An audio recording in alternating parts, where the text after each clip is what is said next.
This is for all the boyfriends that need to do better this Valentine's Day. So sit with me for a couple hours and make your partner this pipe cleaner flower stem. You're going to start by cutting a pipe cleaner in half and another at the 1/3 mark. You should have a total of 15 2/3, 55 halves, and 20 thirds. Once you have that, fold them all in half. 1, 2, and 3 are the big flowers, and 4 and 5 are smaller. We're going to grab 1 2/3 length and 3 half lengths. Feed one of the shorter pipe cleaners through the longer one and fold the shorter one down on both sides. It should low-key look like an IUD. Now repeat the same feed and fold to the right and the left of the IUD. Fold the two ends down and pinch everything at the bottom. Grab the longest end and tightly wrap all the ends together. For smaller petals, use 1 half length and 2 1/3 lengths, and repeat the exact same process. Next, we are going to grab any old eyeshadow palette and shade the petals from the bottom to the center. Try to concentrate the color toward the bottom of the petal and fade it toward the top. Now for the pistil. We're going to cut a yellow pipe cleaner into fourths and then fold them all in half. Twist it all the way to the end. It should look like a little noodle.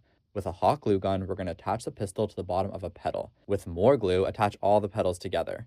I would pause a few seconds in between each petal just to allow the glue to dry. By this point, you should have all 5 flowers assembled. We are now going to grab a green pipe cleaner and, like the pistil, cut it into fourths, fold it in half, and twist it, but only twist the ends. It should look something like this. We're going to make 7 of these per flower, which is a total of 35 if you can't do math. Using our handy dandy hot glue gun, we're going to attach all 7 of these to our flower. Now for the stem, we're going to grab some sort of firm wire. This is the brand and thickness I use. We're going to cut the wire into about 3-inch pieces. I like to duct tape the ends of each wire because the hot glue will stick better to the tape compared to the wire. Stuff the glued end of the wire as deep as you can into the end of the flower. Using hot glue and another pipe cleaner, we're going to wrap the ends of the flower tightly. Pause a few seconds to make sure the glue is dry before you start wrapping. I like to add more glue as I go just to make it more secure and the pipe cleaner won't move later. To get rid of some bulkiness, I like to trim the areas where the transitions might not be so smooth. Next, I'm going to grab 5 wires and put them together to make one thick rod. Using duct tape, I attach one of the big flowers to the end of the rod and tightly wrap the pipe cleaner around the rod. Secure the end of the wrapping with more hot glue. Again, trim the transitions where necessary. Repeat the same process for all 5 flowers. Now for the leaves. Using 2 different greens, you're going to make 6 leaves, each including 1 full length and 3 half lengths, all folded in half. Feed the full through all 3 halves, making sure the lighter green is in the middle. Pinch everything together at the bottom and wrap tightly. Cut off all the runoff pieces, but leave a little tail like so. Now glue the leaves to the rod one by one and tightly wrap them to the rod as you go down. Once all the leaves are attached, you can shape them to sit how you want. Trim where necessary.